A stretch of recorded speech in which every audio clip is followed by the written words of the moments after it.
What is going on, everyone? Welcome to yet another episode of the Schoch Factor Podcast on the D1 Baseball Podcast Network. And if you are listening to this, you are listening to Stephen Schoch and his handsome friends, Jake Mintz and Jordan Shusterman. Jake Mintz, Jordan Shusterman, how are you guys doing today? Happy Monday, Steve. So good to see you. Always a pleasure to join you to recap the college baseball weekend. A lot to get to today. I'm looking forward to this episode, as I always am. You look like you had a good weekend. I had a great weekend, but you of course, you had a birthday, Jordan Shusterman. You're another year older and another year wiser. Happy birthday to you, first of all, because Thank you. I haven't done it publicly yet. Jake, of course, had the Twitter post, but I wanted to do it audio. Audio rights of it. Steve, you sent me a very nice text, and so I turned 29, and for a while, it's like, 24, that's still close to college. I can't fake it anymore. I am so far removed from being a college person. Honestly, Steve, you keep me young. Stephen Schoch, you staying connected to you in the college game is crucial to my not feeling like an old fart. So I appreciate you dearly all the time. But thank you very much. It was a good. There are not, as far as I know, 29-year-old college baseball players, and that's probably a good thing. If you know of a 29-year-old college baseball player, let us know. Jordan, do you feel more capable of playing college baseball right now than you did 10 years ago? Ooh, interesting question. No, definitely not. I'm trying to think of when you're more likely to make a roster right now because of like NIL stuff. Like I think you could really bring some eyeballs. Here's what I'll say. Oh, okay. That's the direction you're going to go. I will say that I think one of the goofiest thing reflecting on my baseball career, like if I ever took it seriously whatsoever, it should have been on the mound way more. I never had a hope in the world of ever hitting remotely competently at a higher level. That was never going to happen. I do think if I put in enough work on the mound, I could have scraped by, getting a couple innings for a D3 team. I was never going to hit, and I shouldn't have ever tried. And even I think about that now, like how would I get to be successful at the college level? I got to say, guys, what's the difference between me giving up 10 runs and some of these other kids? I don't know. The run environment is so out of control. Would you really notice just how bad I was? Probably yes. But I'm starting to wonder. Jordan, I think you'd make a great weird arm slot guy. Like I think it's written in the stars for you to be one. I feel like doing this podcast with me and Jake makes you an honorary weird arm slot guy, just personality. Oh yeah. Yeah, no, for me, it would have been all about the knuckleball. I would have committed to the super knuck from day one. I don't think it would have hurt me too much to try and go a sidearm or submarine like you guys. But enough about my imaginary baseball career. We have some real college baseball to talk about. Obviously, the headlining series this weekend was Wake Forest and Duke. I know, Steve, you watched a good chunk of this. I definitely caught more of the first two games. It sounds like I was probably lucky to not watch much of the third and final game. But take it away, Steve, since I know you watched most of this. Duke wins the series in Winston-Salem. What an impressive showing for the Blue Devils. But where do you want to begin? I mean, we don't have to recap all of it, but what were your big takeaways? Yeah, so I was there for the Friday game, and there was a rain delay. Like it got pushed back an hour, and there's still a very decent crowd at the couch while it was still raining throughout most of the game. So that was really cool to see just that environment in person. I know Aaron Fitt tweeted a video of it. It was sick. Like the crowd was really into it. I will say on the mound, it was a bit less exciting than a lot of people may have expected. Both teams have very good offenses, and that was also shown, and that was on full display, which rainy day, you kind of expect that to happen. Pitchers aren't going to have the best command. They're going to make more mistakes, and hitters at the college level and on these teams are definitely going to capitalize on that. And we saw Duke do that just about all weekend. But it was a really impressive showing out of Duke. I mean, going into the season, everybody knows that their bullpen is going to be one of the best in the nation. They got guys like Fran O'Shell, Owen Prosch, Charlie Bielenson. That last name is a nightmare for me, just looking at it on paper. The I before E rule always destroyed my brain. So Bielenson. I before E except after Charlie B. Exactly. So we'll write that down. Add that to the children's literature books. Dash Jake Mintz. But they were really impressive all weekend long, and Duke just played really solid defense. Their center fielder, Devin Obie, is a guy who really, really has impressed me. And, of course, their right fielder, AJ Gracia. I have, in person, paid attention to 5 of his at-bats, like really locked in and like had my camera out filming them. And all 5 that I have tried to film, he's ended up putting the ball over the fence. Therefore, I am under a firm belief that this kid is really, really good at mashing baseballs. And I'm scared to go and film him ever again because he's always hitting home runs. But it was just really cool to watch him on display and this Duke roster just in general playing like, a top 10 ball club. Yeah, and then we kind of got some a bit of a humbling on Saturday at the hands of Chase Burns, and I think, oh my god, that were you there for that one, Steve, or no? I was not there for that. That one I watched. That's smart, on TV. Steve. You should always avoid seeing Chase Burns in person. Definitely not worth it. Don't want to get hurt. Don't want to get hurt. I was gonna say, I don't know what your seats were for the Friday night game, but it's not like the Burns performance did not translate well on television. I mean, my God, it was just a vicious takedown of this Duke offense that is very old and very experienced, very talented. And while I am not a super fan of the hyperbole that it's like, oh, Chase Burns could dominate in the big leagues right now, like, guys, we just did this with Paul Skeens. Can we just appreciate Chase Burns for what he is right now? We're just throwing 100 with 92-mile-an-hour sliders. Like, he is amazing. He's one of the best players in college baseball. It's fine. Like him, I'm excited for him. He could be a top 5 pick. He could be pitcher of the year. All these things, right? Like, let's enjoy him as a college baseball player. We don't have to expand it beyond that. But that was stuff-wise, it was a great example of, oh my God, he's a Saturday starter. And with all due respect to Josh Hartle, if Josh Hartle's a little bit off, some older lineups are going to get him. Chase Burns, when he's on, no one's going to touch him at any level of college baseball. And it's the most screaming you'll ever see. And I want to be clear, that's not a bad thing in my book, but it is the most unique screaming because he is yelling after every strikeout on the mound. Mm-hmm. And I'm in favor of establishing a new paradigm of on-field yellage, and that's what Chase Burns is doing. I'm with you, and I think the reason he can get away with it is because his 98th pitch, I think, was clocked in at 101. I yell at 83 on the black, but located well. I am the biggest tool in the world. He could go and he could somersault off the mound. He's still throwing 101 miles an hour. Steve is the guy who threw norms. As the guy who threw his glove. Yeah. So you were a glove throw guy, and you can only be glove throw guy if you're working one inning at a time or when you finish the final inning of your outing. If you throw your glove after every strikeout, that's a tough energy to sustain. And, maybe there are questions about Chase Burns. Can he, hold the velocity in the big leagues into the 6th inning? Maybe. But I'll tell you what, he could yell the whole time. He started in the first after every strikeout. He kept that thing rolling. I'm for it. He's just excited. He is excited to be out there. And, we haven't talked about the Sunday game, and I think we should probably keep it that way. It was just not the best baseball game we've ever seen or we've ever tuned into. That happens. It's early in the season. Get it out of the way now.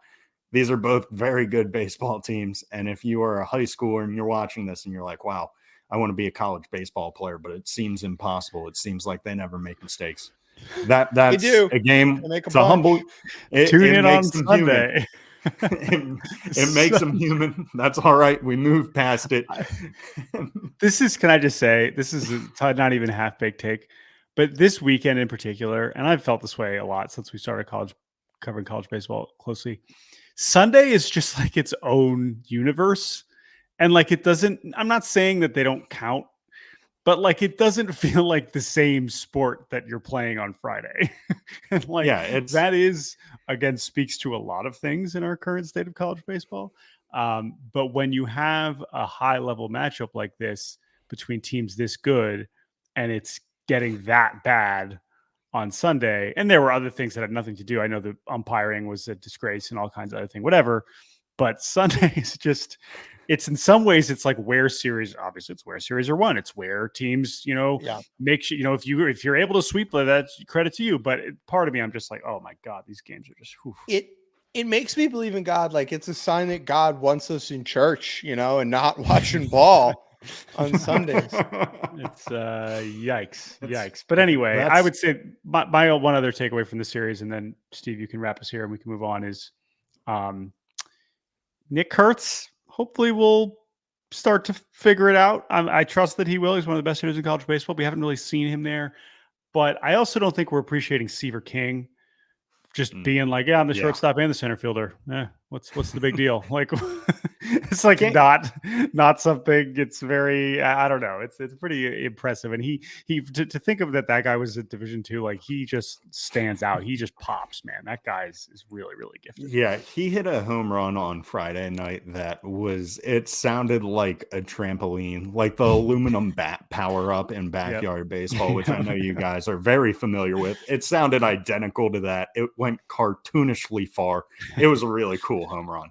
But I will say, just like with this Sunday game, all I could think about was how intelligent the Sam Houston Bearcats are, where they just win Friday, Saturday, make sure that my weekly pick is always safe. That way Sunday they can go out and whatever happens. They ended up sweeping on the weekend, so shout out Sam Houston. Always got to get a shout out for them in there. We love the Bearcats. Hey, last thing on Duke and Wake Forest, and then we got to get to the tickling, Steve. Mm-hmm. Of course. So new top 25 comes out today, and Wake Forest, who is at number 1 before this weekend, they drop all the way to number 7, which on its face looks extreme, but this is a great example of just like the mechanics of the rankings. I'm sure they'll talk about this on the regular show, where I guess you kind of have to have them behind Duke, and Duke was high enough in the rankings to where you can jump them, and now Duke goes to 6, and you still have, Arkansas, LSU, Oregon State, A&M, and Tennessee above them. But it seemed, it was a little jarring, right? It was like we spent the whole season being like, Wake's obviously won, Wake's obviously won, and then they lose the series, which like somewhat handily, and there's definitely questions with them. And it's like, there's 7. It just feels weird. I'm not even saying I disagree with it, but it is kind of a straight one of the first like top 25 things that I just found a little bit interesting. And seeing Duke at 6, by the way, is like, that's in and of itself kind of a wild reality that we now exist in. So credit to them. All right, Steve. Jake, you have anything else, or want to get to the tickling? Yeah, I just think it's interesting. At the beginning of the season, the conversation was, Wake Forest is the best team in the ACC, is second Duke or Clemson. And I think, you don't want to draw too much from one weekend, but Duke certainly has put itself up in the conversation of, is it the best team in the ACC? That's all. Yeah. And here's another way to think about it. Okay, Duke just won a series at Wake Forest, right? In theory, that'll be the best series win they have all season. I mean, I guess I haven't looked at their schedule yet, right? But like, okay, how much higher can they reasonably climb in the top 25? Like I think they can. I'm just really curious about that. It's probably going to take some faltering from the teams ahead of them more than anything. But that's another dynamic I'm super curious about kind of moving forward. So we are obviously not involved in the top 25 conversations, and we shouldn't be. But I'm so I'm curious to watch from afar, even though we're technically associated. Yeah, I definitely don't want to be involved in the top 25 rankings, because this year especially, it's like, it's not a matter of who did good. It's like, who did bad, who did the worst, and no one's doing bad. So it's like, how do we add people when we can't get rid of people? Right. But that is what it is. Duke, congrats. It's their highest ranking by D1 baseball ever in the history of the program. The program's been around for like hundreds of years. D1 baseball may not have been, but that's fine. I think baby Kyle Peterson, he was breaking out his rankings at age 6, I believe. And Duke never made it. So they finally have cracked the top 6 spot. But I want to get into who tickled my giblets this weekend. And this one's very simple. It's the University of Louisiana Monroe Warhawks. They hit for the Okay. home run cycle, which everybody, home run cycle, very cool. They did it all in the 5th inning. They hit the home run cycle in the 5th inning against Alabama A&M. They scored 14 runs in the 5th inning, end up winning the game. They snuck away with it with an 18-1 margin. It started when I believe it is Easton Winfield hit a solo home run. Then the 2-run home run came from, who is this? I think they went grand slam was Winfield also had the 2-run homer. So I think Winfield had 2 of them. And then we had Aranda. Who is this? This is Marcus Aranda. Marcus Aranda. Mm-hmm. And then who was the 3-run homer? I believe it was Ian Mott. Ian Montz. Now, here's my first of all, this is absurd, right? Home run cycle in 1 inning is ridiculous. But I think that it is a good reminder that home run fun facts are tough to really pop in the year 2024. This clears. Oh, yeah.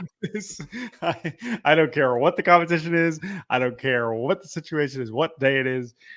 Home run cycle in 1 inning is absolutely ridiculous and tickle worthy indeed, Steve. It's just at what point, what home run number are you just like, can we just end this game? Like, if the home run site, it should be like the hammer in Super Smash Bros, where if it happens, game's over. You get hit by it, done. We're done. Well, here's the crazy thing, Steve. It's that they completed the home run cycle. Ian Montz hits the 3-run homer. They bring in a new pitcher who I guess was like the 3rd pitcher of the inning or maybe only 2nd. And then another homer. So it was another solo. So they actually did 5 home runs in the inning. It's 41 runs, 3-game set. That'll tickle the giblets. On the converse end of things, I do want to address, there was one team who took my giblets, took them to the county fair, stomped them, threw them in the fryer with the funnel cakes, and that team was the Miami Hurricanes. What the heck was that, guys?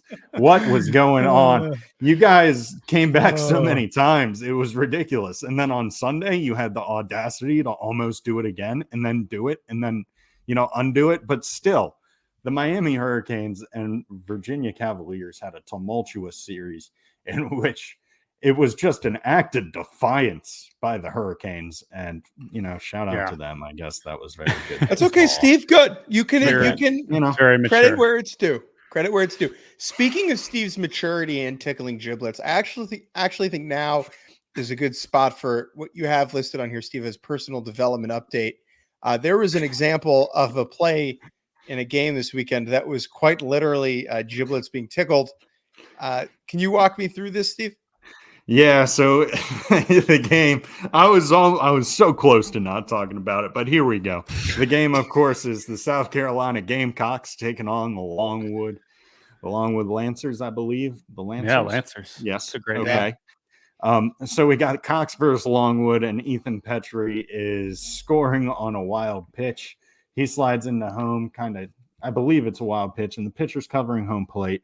Kind of takes out the pitcher's legs. He's checking on him. He instinctively turns. Very good guy. Very nice guy move to turn and be like, hey, you okay, man? You good? Right to crotch. Accidental. Right you don't want to see it. But if there is a game for this to happen in, it is Longwood versus the South Carolina Gamecocks. I don't care who you are. Yeah. If this is going to happen, it's there. And I didn't tweet about it, just talking about it. That's progress. Because Jake asked. So again, I want to give Steve kudos. Okay. Thank you. I want to give Steve kudos here. He didn't tweet about it. He kept it in the chamber. I understand we're chatting about it here, but it's very appropriate and respectful. And I think that if you had told me that 3 years ago, Steve would have passed up this opportunity. That's true. I would have been floored, concerned, and impressed. And I feel all 3 of those things right now. So, Steve, kudos. I am sorry, Steve, that Jake had undone the progress that you made by not tweeting about it and making it was on the document, bro. That's it. Wasn't it was on. I don't know how it got there. I got hacked. I got hacked. Speaking of hacks, You know what's not cool? Cyber crimes. You know who protects us from cyber crimes? Maybe soldiers. Have you heard of the 2025 Soldier Tank Steve. BB Core baseball bat by Soldier Steve, Sports? Speaking of hacks, oh, that's another good way. That's another good way. There's Speaking no of better cyber crimes. Speaking of hacks, there's no better bat to take hacks with than the Soldier Tank BB Core baseball bat by Soldier Sports. This isn't just any bat. It's lighter and hotter than any of its predecessors, thanks to its infused power alloy technology that creates an ultra big, ultra hot sweet spot. Crafted from over 2.5 years of research and development, the Soldier Tank is the perfect blend of speed and power. Designed for both power and contact hitters, it features a formula for success, where speed times mass times impact equals extreme power. I've seen it swung. Even the mid hits have juice with the Soldier Tank. The bat is priced at an incredible $311, which is well worth it to swing the top scoring BB Core bat ever. They're selling out fast though, so head over to soldiersports.us to secure yours today. Thanks, Soldier Sports. Thank you, Soldier Sports, for supporting the Schoch Factor podcast and getting those beautiful ad reads every week. Steve, let's transition to a couple other themes. Again, last week we talked a lot about the unbeatens, and I want to get to A&M and Florida State here in a second. But before we get to that, I want to just shout out to, again, I know you'll hear this on other D1 Baseball podcasts, but this D1 Baseball is just such a good website, guys. Like I know we've added some advanced stats like the synergy, the 643 charts, all that stuff is great. Just simply adding the team leaderboards this season, which is just such a massive upgrade over trying to, sift through the NCAA site. To have a sortable leaderboard for team leaderboards is so incredibly useful and also just so fun to play around with. And the fact that this is updated all the time. Obviously, we've had the individual leaderboards, but to be able to just pull up the leaderboards on d1baseball.com and just immediately know, like, okay, like UC Irvine's been hit by the most pitches. I can find that out, and then also find out that, there's all these teams that have yet to hit a triple yet, or that Dartmouth is, slugging 390, or like all these things I can find out immediately. Whereas before, you're jumping around to all kinds of different pages. And when you add in the advanced, like the batted ball stuff, there's just all kinds of hilariously fun things on here that I just can't get enough of. So whether you're sorting for good things or bad things, I think this will be an incredible resource all season long. I mean, the one that jumps out to me now is that after this weekend, when Ryan Stafford finally homered for Cal Poly, we have one D1 baseball team, Milwaukee. UW Milwaukee has yet to hit a home run this season in 14 games. So come on, guys. It's 2024. Oh my God. It's hard to fathom that they have not homered yet. Small ball wins championships. I might be wrong about this, but I think the irony there is incredible because they play at Henry Aaron Field, and he had the most. He had the most home runs, and they have none. Yeah, they played Franklin Field.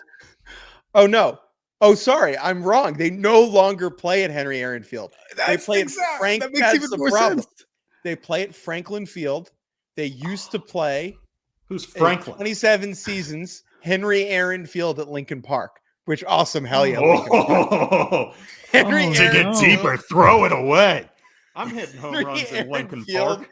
At Lincoln Park is so good. And I've heard that the old stadium's not great. They play where the Milkmen play. Jake, is it located in Lightning McQueen Town? Because that's the only way you can get another notable athlete and cool thing into that name. Honestly. Henry Aaron Field at Lincoln Park is so good. But yeah, they play where the Milwaukee Milkmen play. Okay. Well, I really hope that they got their first win over the weekend against Western Kentucky. And I really hope that we can care. Oh my gosh, guys, this weekend they're at Wright State. About 35 minutes from me. Should I go and cheer them on for their first home run? Not if you want to see a homer. Oh man, no, but I want to witness history. I want to see the first homer of the Milwaukee season. Anyway, so there's a million things we could go in this direction, but I just think it's who hits a home run first, them or the Brewers? Ooh, okay. So let's see how many games do they have before opening day? They're at Wright State, and then they're at Northern Kentucky, and then at UIC, home on MLB opening day against Purdue Fort Wayne. I think they will. I have faith. Steve, let's talk about. Listen, we gave A&M a lot of love last week. They are still undefeated after sweeping Rhode Island. Shouts out Hayden Schott, walk-off hit to stay undefeated. That game was ridiculous. By the way, shouts out to Rhode Island for putting up 11 runs on the team with the lowest ERA in the country. So even if you ended up getting swept, that is extremely impressive. And my takeaway with A&M is, again, I think we need to be giving the pitching more love. Max Wiener is clearly, it feels like it's not Wake Forest. It's a different thing. It's different names. But I'm like, they're just first in like every pitching category in the same way that Wake was a year ago, a month into the season. It feels very similar.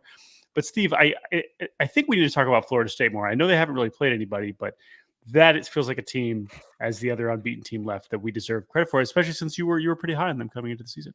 Yeah, even if you don't play anybody, going 14-0, because think about it in baseball, how many times do you see teams just absolutely beat the crap out of themselves? Because you aren't playing against the other team. You're playing against yourself half the time. You can't make errors, can't give up free bases. We talked about Wake Forest and Duke, two of the better teams in the nation. They both gave up a lot of free bases. They both can lose baseball games that way. But Florida State has just not faltered. They have stayed strong, and they've had some really good wins, in my opinion, some tough fought victories where, they had to fight late in the game to keep that unblemished record, the same way Texas A&M has over this weekend. And I just have been really impressed with them. Cam Leiter, as everybody knows, is going to be absolutely electric on the mound. Big year for guys named Cam on Florida State. Cam Smith is coming around. He had a home run over the weekend. I believe that it should be landing sometime soon. I'm not certain exactly when, but I believe he hit it to dead center, which at Florida State is probably like you'll see maybe 15 home runs. Shades of Elijah Cabell. Yeah, oh my gosh, talk about a guy. That was a heavy slider AB Elijah Cabell walking to the plate. Because oh my gosh, you give that kid a fastball. What are you there? There it goes. You're breaking buildings if you do that. Hey, Steve, you mentioned Cam Leiter. How about Jamie Arnold? Oh my God, Jamie Arnold still rocking the 0 ERA. I know he's allowed one unearned run, 32 strikeouts, 5 walks in 22 innings. And listen, again, like they have the top end talent is more on the offensive side. James Tibbs has been ridiculous. Cam Smith also.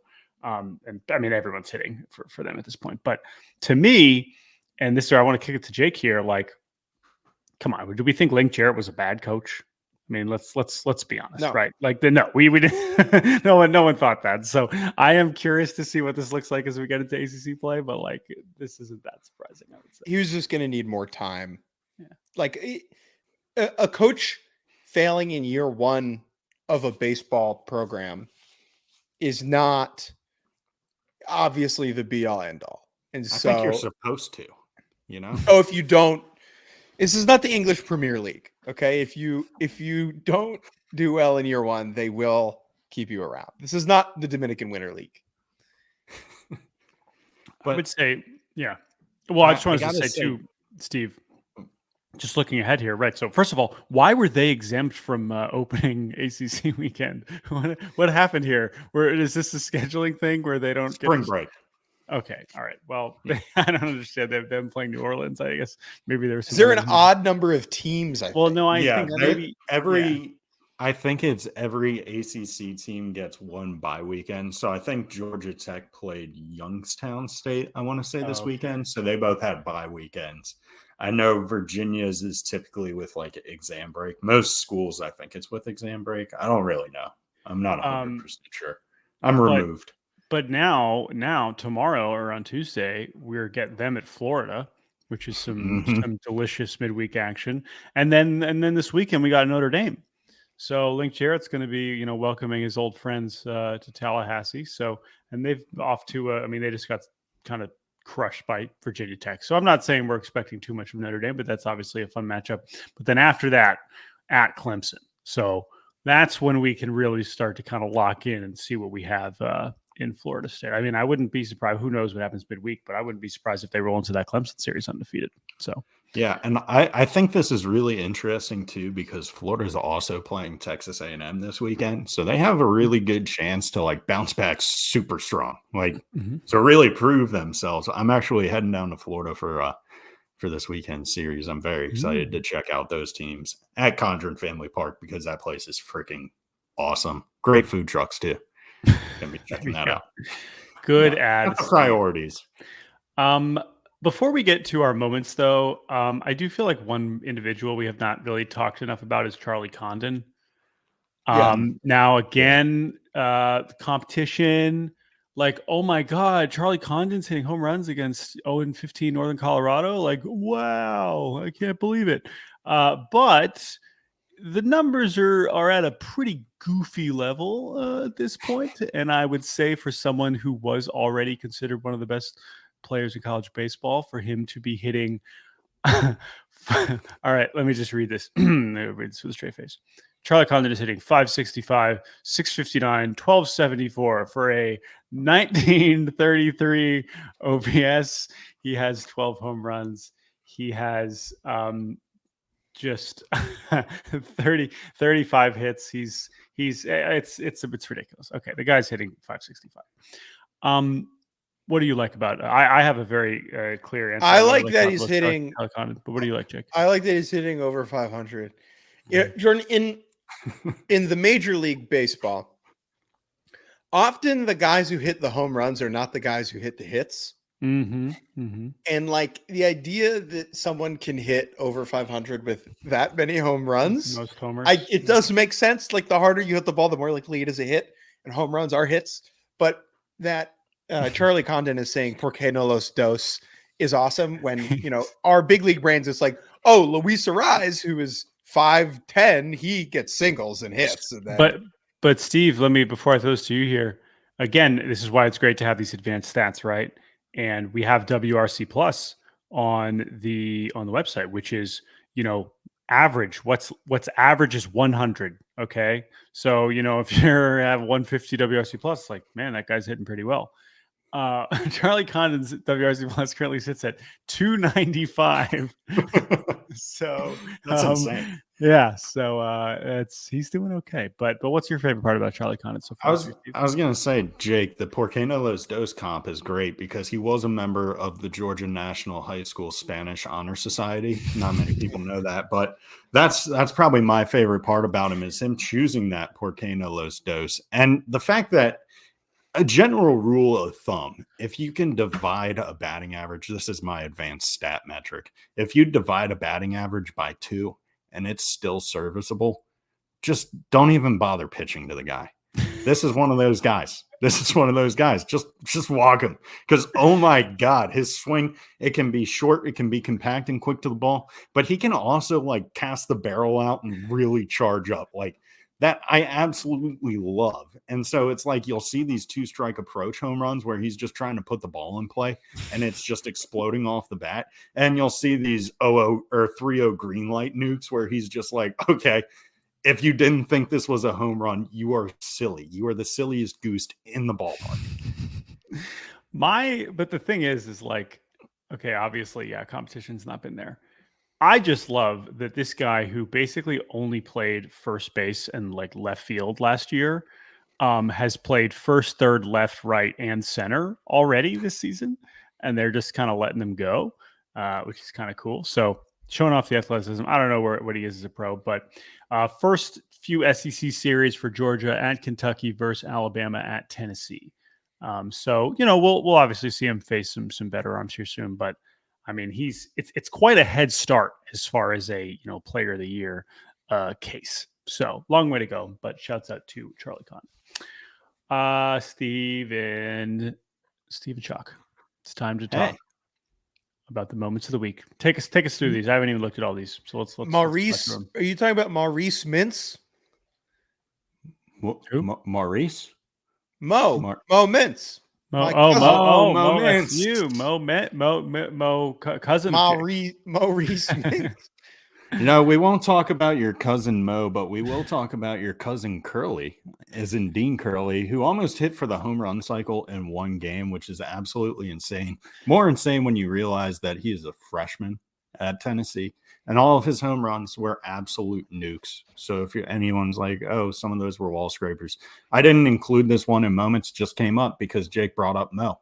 And I fought so hard to find a Dean Mo or a Dean Joe, I think is the other stooge, or whoever it is, Dean Larry.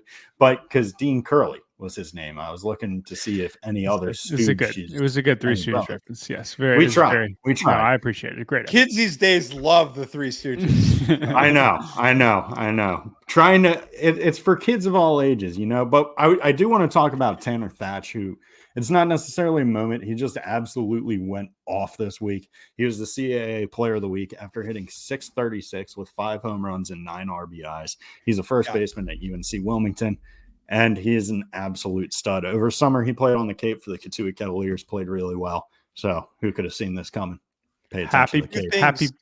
Happy birthday, Tanner. It's his birthday today. Happy birthday, Tanner. 2 Tanner Thach things. 1, anytime you can be named CAA Player of the Week, that's really impressive because that includes like Shohei Ohtani and a lot all of the people others. have CAA. That's wild, man. I think like Andrew Abbott, Wayne Wade, I think was CAA. So in all sports, anytime you could be CAA Player of the Week, that's impressive. And then the graphic that Wilmington tweeted out is amazing because it's a CAA Player of the Week, and then it just says 636 average, 5 home runs, 9 RBIs, and those numbers are like, why do you need it to say CAA Player of the Week? Like, yeah, I hope so. Like, who's beating that?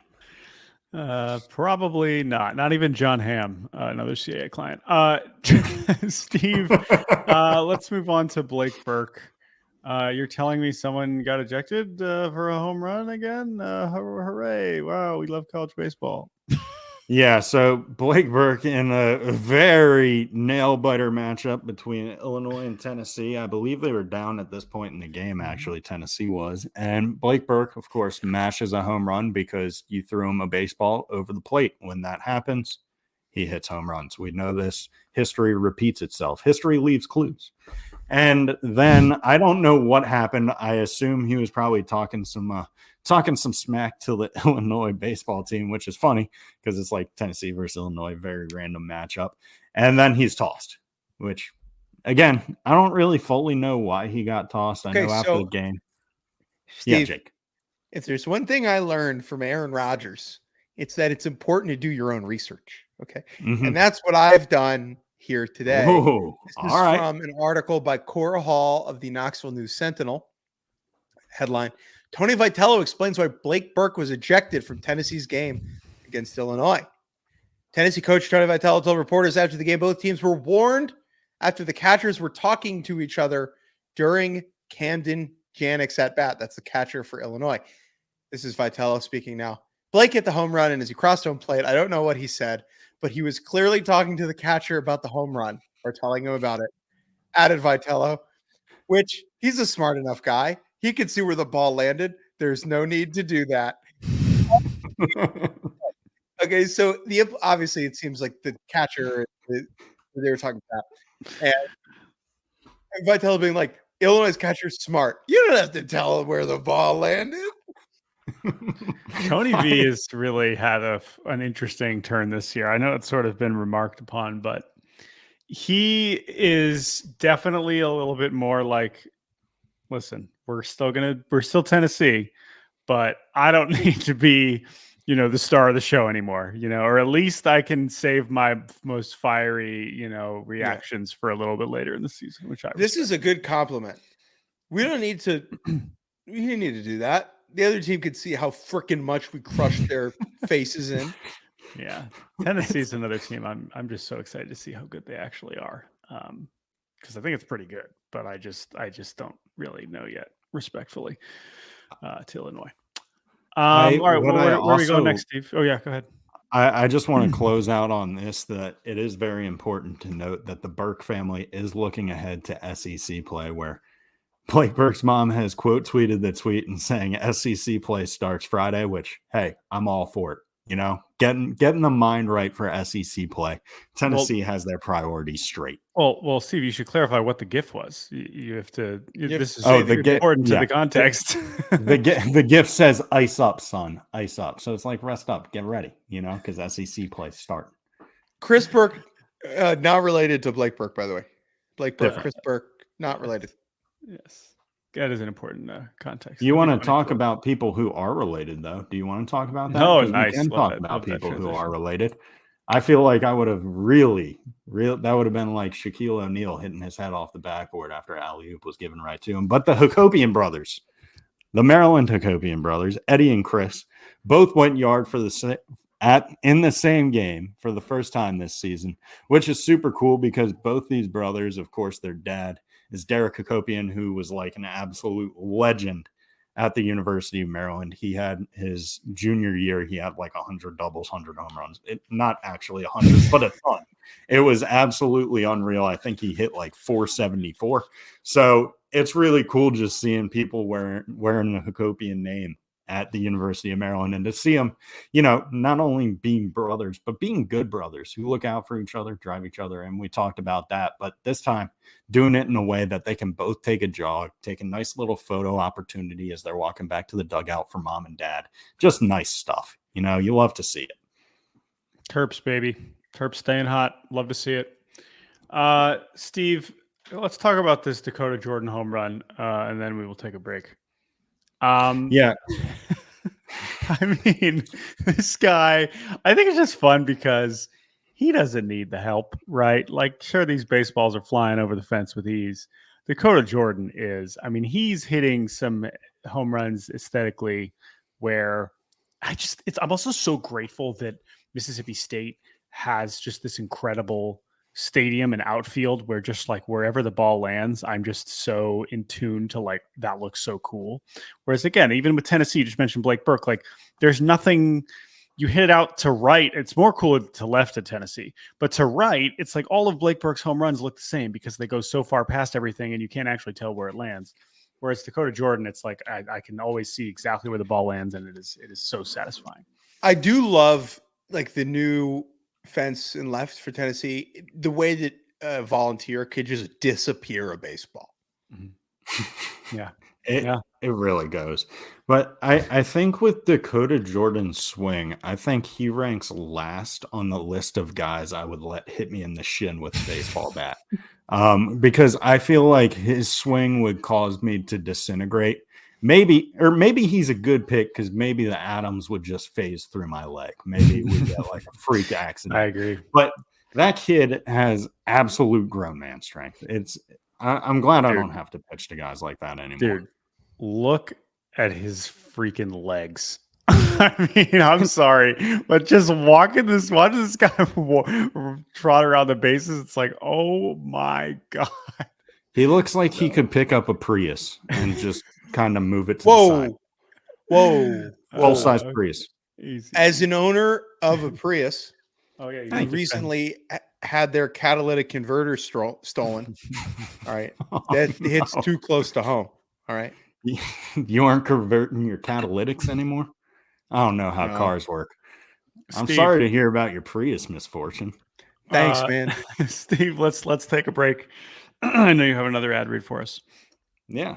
Baseball barbecue started when a broken grill fork and a cracked bat came together to make the perfect grilling tool. Oh. Now Baseball Barbecue makes a patented bat handle barbecue tools and cutting boards that are licensed for the best teams in college baseball. Fun and functional. I could make a whole meal on this. Should I get kicked out of my apartment, living on the streets? Whole cooking table right here because of Baseball Barbecue. But because of Baseball Barbecue, that's also not happening. Thank you for sponsoring the podcast, Baseball Barbecue. Fun and functional. Baseball Barbecue products are perfect for casual fans and serious grillers alike, and a great way to out-tailgate your rivals. Visit baseballbarbecue.com/D1Baseball to find the perfect grilling gift for the college baseball fan in your life. Nothing like a serious griller. Yeah, I hate the None of those casual. joking grillers, those goofy grillers. Yeah, the Get goofy focused. grillers. They're playing with the hot dogs. They aren't searing it. They aren't locked in. They're playing with beer. Lock in. God, makes me so mad. All right, Steve, it's time for our players and pitchers of the week. Steve, why don't you start us off? Pitcher of the week. This one's a fun one. I've been waiting to do this one for a long time. Jack Caglione went 6 innings and no-hit baseball against St. Mary's. A lot of people have been like, oh, it's St. Mary's. St. Mary's is a very good baseball program, and I'm tired of hearing people say otherwise. They beat Florida on Saturday, sure. They've had talented guys year after year. Nick Madrigal's brother, Ty Madrigal, he went there. He's playing professional baseball in Mexico. Ken Waldachuk of the Oakland Athletics, who might be playing in a different city because I don't understand professional baseball. We'll explain to you later. St. Mary's Dale. Drew Strotman, he's going to be in the MLB soon. Yeah, Drew Strotman, nice. You want me to continue? Guys from St. Mary's. My one beef with St. Mary's, their uniforms are brutal. I mean, it's a lot of pants are tough. The pants are bad. Like, I do not like them, Sam. I am. However, they are a competitive unit, and anytime Jack Caglione does anything remotely interesting, it is worth our attention. Steve, who is your player of the week? I guess you could just pick Caglione for that too, but yeah, my player is going to be John Schroeder from FAU. He is a catcher. He's a switch hitter. He's a switch hitting junior. And this weekend against FIU, he had 3 hits. All of them were home runs on the Friday game, solo shot, I believe. And then Saturday and Sunday, he had 1 hit each game, each time, grand slam. Super cool stuff. So John Schroeder only hit home runs. Don't waste your time doing extracurriculars like singles, doubles, and triples. Just keep depositing them over the fence, taking your nice little time to jog around. The FAU-FIU showdown over the weekend really once and for all determining, is it better to be Atlantic or international? FAU taking 2 of 3. I'm gonna stay localized, keep things in Atlantic waters and not international waters, kind of narrow my scope a little bit when it comes to Florida universities. Jordan, who is your pitcher of the week? My pitcher of the week is Caden Favors. Caden Favors at Wichita State, who he's just making that great, senior year transition to the rotation. This is a guy who was in junior college. He was a decent reliever for Wichita State last year and is now just absolutely dominating as a starter for Wichita State. And anyone who is still at Wichita State after last season is a hero to me. Same high school in Oklahoma as JT Realmuto. I don't know where Caden Favors ranks like relative to JT Realmuto on the all-time Carl Albert High School athletes, Mount Rushmore, whatever. I don't know how close he is to him, but this weekend, 7 scoreless, 10 strikeouts against Long Beach.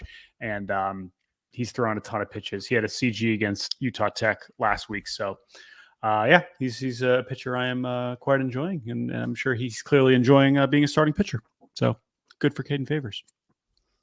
My player of the week is Blake Barthel.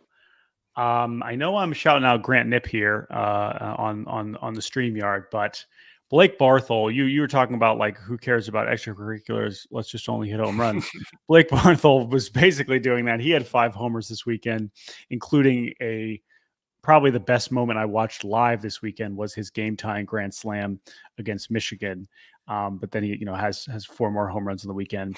And he's just, this is a guy who was not, even though his dad played in the minors for a long time, he was not a famous high school player whatsoever. Smaller second baseman, really, really good as a freshman. And now, if I'm seeing his birthday correctly, is sophomore eligible for the draft and is off to a ridiculous start. So he has not really been, as far as Coastal's offense, I feel like he hasn't really gotten that much attention yet, but I think that's going to change pretty soon. So shouts out to Blake Barthel. I feel like Coastal Carolina is one of those schools where, like, if you were overlooked in high school, it's the place for you. Like, it's the program where it's like, we're going to have that attitude of like, hey, screw you guys. Like when I was talking to Joe Healy the other week, I was talking about the Palmetto series and how it's like whoever wins it between Clemson and South Carolina is going to be like, oh, we own the state. And Joe Healy goes, yes. And as soon as they say we own the state, Coastal Carolina is going to come out with a folding table, a metal chair, and it's going to be a WWE style beatdown. And I feel like that perfectly summarizes what we get out of the Coastal Carolina Chanticleers in the best way possible. Really? Yes. Amen. All right, Jake, who are your players and pitchers of the week? So I've decided that you guys are very skilled at finding guys who had like good numbers. I'm going to just keep zagging every week. I'm going to pick DJ Dillahay of Brown University. DJ Dillahay has a stat line that I am struggling to understand. How do you spell that? This is a name I've DJ Dillahay. I don't even know. I'm going to be honest. My brain's still trying to bounce back from FAU, FIU. So I'm going to sit this. Wait, no, Steve, out. If you've never seen this name, I actually want us to both try and guess how this is spelled. DJ Dillahay. Again?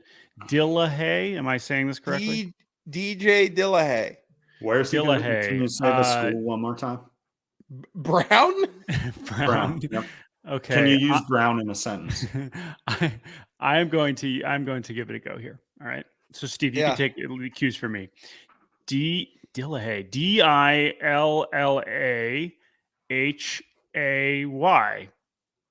Steve, go ahead. Now you say it again. You say Dillahay when you finish spelling. Dillahay. Dillahay. Dillahay. Thank you. Steve? All right.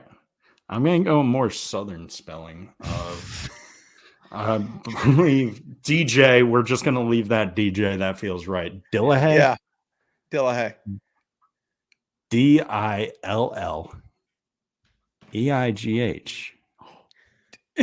Dilleigh. Delay. No. Oh, okay. No, I like that. I like that. I think you're going with the E. Okay. So E-Y. H-E-Y. Dillahay at the end. There we go. This guy is from Tennessee. Okay. Even though he plays at Brown, you're both wrong. It is Dillehay. Although Steve's guess was worth the exercise because I was just unhinged. Anyway, DJ Dillahay, I need someone to explain this to me. Has a higher batting average than on base percentage this year. He has played in all of Brown's 10 games. He has been probably their second best hitter this year, maybe their third best hitter. He is hitting well. He has not walked. He has not been hit by a pitch, but his average is 317 and his OBP is 310. Can someone explain this to me? Like I'm an idiot. What am I missing? I think it's the sack fly, right? The no walks and the sack fly. What would the sack fly do? Would a sack bunt do something? A sack fly doesn't get you on base or help your average. Okay, but wait, batting average higher than OBP. No, I think it. Sack fly? I guess the sack fly doesn't help your OBP, but it doesn't count against your average. Look, Jake, they're at Brown. If there's a team that knows how to do it, they're going to be able to do it. You know, they're smart, right? Yeah. Anyway, this feels incredibly weird and rare. It's sack flies. It's 100% sack flies. Okay. Because if you have more sack flies than walks, I guess, that's I think what you're looking at. Now we'll see if this sustains for Mr. Dillahay. But I'm glad you're digging into the Ivy League numbers. Yeah, man, that's just what I do. But over the weekend, DJ Dillahay continued hitting very well, continued not walking at all. He had 7 hits this weekend and no walks at all. The pitcher of the week, Armando Sierra, is back with a vengeance. I mentioned him last week, Mississippi Valley State. He had thrown 2 complete games despite being mediocre in both of them. And guess what, friends? He threw another complete game. This time, 9 innings? He went all 9 innings. Let's go. In a 13-2 win against Arkansas Pine Bluff. 9 innings, 2 earned runs, that, dude. 4 Ks, 1 walk.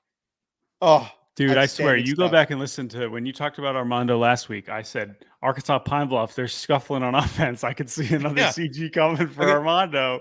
And Armando Sierra, right. Only CG only. That's all he does.